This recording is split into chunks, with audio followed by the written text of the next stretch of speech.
Je sais ce que vous vous dites. Comment on a pu retomber si bas dans la qualité alors qu'on était monté si haut? Le problème, c'est que moi, j'habite à Londres et mon caméraman habite en France.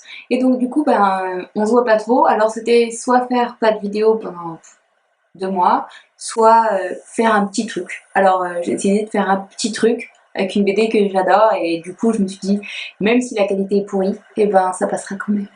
Du coup, je vous laisse avec la suite de la vidéo. If only I could, I would have told every one of you.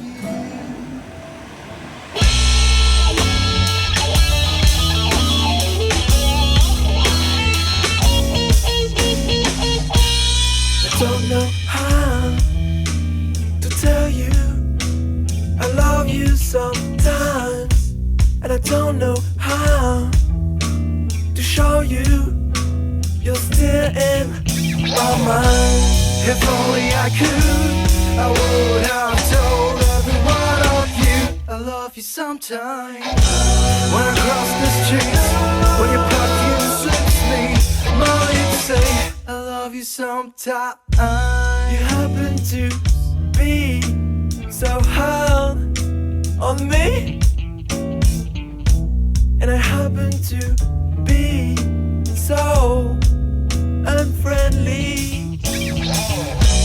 If only I could, I would have told every one of you I love you sometime. When I cross the street, when your perfume suits me, my lips say I love you.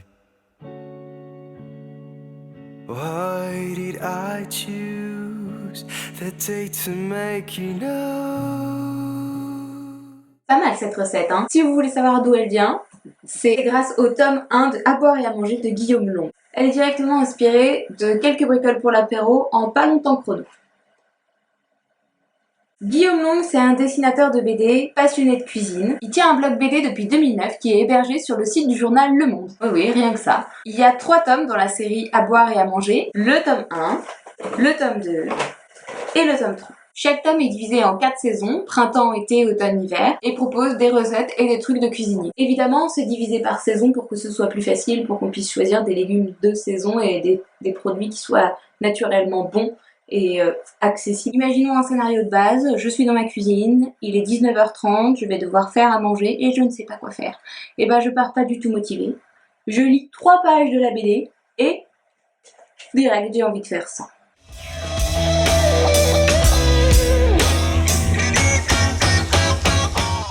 Au niveau du dessin, les parties recettes sont en couleur et quand il raconte des expériences, c'est en noir et blanc. Mais alors le noir et blanc de ouf quoi. Quand il dessine, là par exemple il a dessiné des tapas et clairement on a envie de se jeter dessus et de les bouffer. Donc non seulement il y a plein d'idées recettes, plein d'idées cuisine, mais il y a aussi plein de fiches détachables avec les indispensables à avoir en cuisine. Les ustensiles, les différentes sortes de poissons, comment gérer la cuisson de la viande. Il y a des petits gags pour apprendre le vocabulaire culinaire, plein d'astuces comme comment faire de bon café ou le crash test de gadgets culinaires.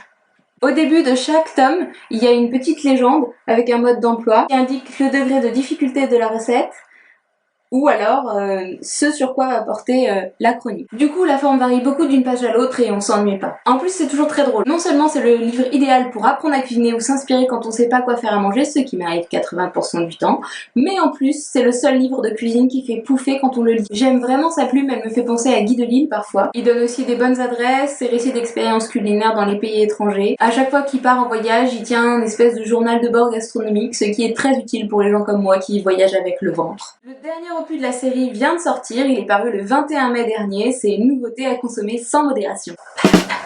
Il faut dire qu'une BD ça se dévore généralement plus vite qu'un livre. Bon d'accord, j'arrête les blagues à 2 balles. D'ailleurs, pour ceux qui en sont déjà au tome 2, j'aimerais votre avis parce que Guillaume Long nous annonce dedans qu'il est très friand d'anagrammes et il parle de l'anagramme La nuit porte conseil et je n'ai toujours pas réussi à la résoudre, donc si quelqu'un a la solution s'il vous plaît, aidez-moi. Pourtant j'ai demandé à Google mais il n'en sait rien. Si vous connaissez la réponse, si vous voulez me laisser votre avis sur cette BD, n'hésitez pas à me rejoindre dans les commentaires ou sur Livre Addict pour suivre mes lectures. Comme d'habitude, tout sera dans la barre d'infos. Et moi je vous dis à la prochaine, salut! I love you sometime. When I cross the street, when your perfume suits me, my lips say I love you.